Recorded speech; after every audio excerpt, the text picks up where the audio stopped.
உங்களை நிஜமாவே அழிக்க போற அந்த கார் லோன் கணக்க பாப்போம். கணக்க பாருங்க. காரோட பேஸ் பிரைஸ் 15 லட்சம். நீங்க வாங்குற 13 லட்சம் ரூபாய் லோனுக்கான வட்டி சுமார் 10% வருமா?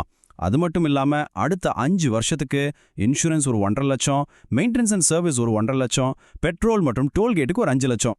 அப்பா, இப்படி ஒவ்வொரு செலவும் உங்க பாக்கெட்டை எப்படி ஓட்டையாக்குதுன்னு நீங்களே கொஞ்சம் கணக்கு போட்டு பாருங்க.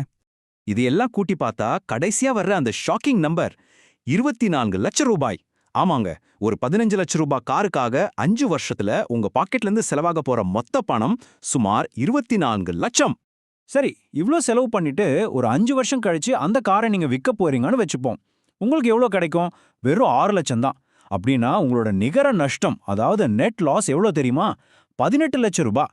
மத்தவங்க கிட்ட கெத்து காட்டுறதுக்காக உங்க வாழ்நாள் உழைப்பான 18 லட்சத்தை அப்படியே இழந்துட்டு நிரந்தரமா ஒரு எலிப்பொறியில மாட்டிக்கிறீங்க.